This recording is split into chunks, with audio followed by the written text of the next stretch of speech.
here's right now what we know as the tensions continue to rise. All Minneapolis public schools are closed today and tomorrow. This is, the schools say, out of an abundance of caution. Homeland Security says that the ICE agent who did the shooting was checked out at the hospital but is going to be okay. Despite the shooting, ICE says its largest operation ever will continue here in the Twin Cities. And we've already seen protests playing out. We know more are planned today.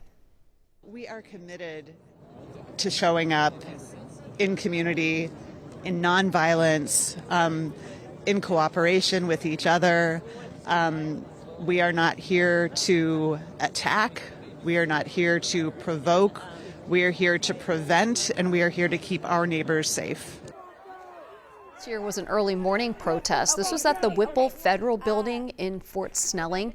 Our cameras were there as a standoff between law enforcement, federal law enforcement, and protesters began. You can see things at one point escalated quickly with multiple people being taken away in handcuffs. Chemical irritants were also deployed. Now our Frankie McLister has been out there near Fort Snelling all morning long, joining us outside live from the Whipple Building. Frankie, what are things looking like right now?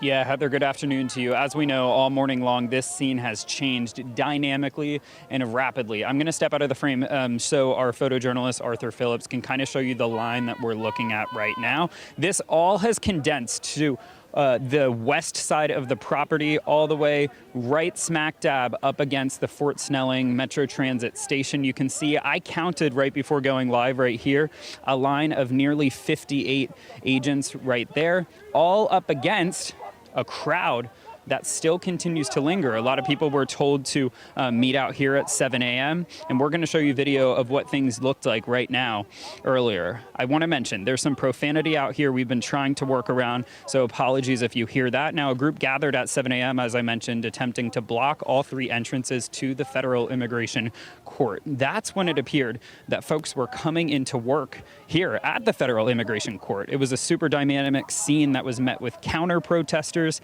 tear gas, and more. And we did witness 4 community members leaving with handcuffs on, but we're unsure of the reasoning. Peace and love and nonviolence is the only way that this is going to change, but that has to be accompanied by presence and action and vocal dismay. Yeah, so I want to point out that we just walked out of the crowd so we can kind of give you another point of view. We mentioned that there was tear gas earlier. This is pure evidence of that right here.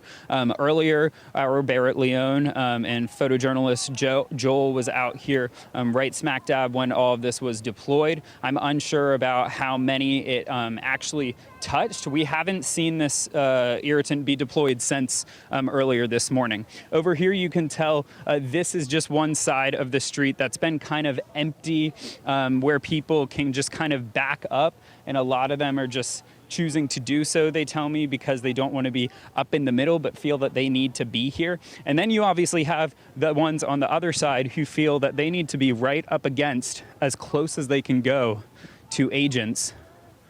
We heard one just recently actually say to the agents, this stood out to me. He said that he doesn't hate the agents, but he hates what they are being asked to do. Just a whole other perspective as we're trying to bring all these different perspectives to you professionally. Heather? All right, that's our Frankie McLister reporting from the Whipple Federal Building right near Fort Snelling. Frankie, thank you for your work today and this morning.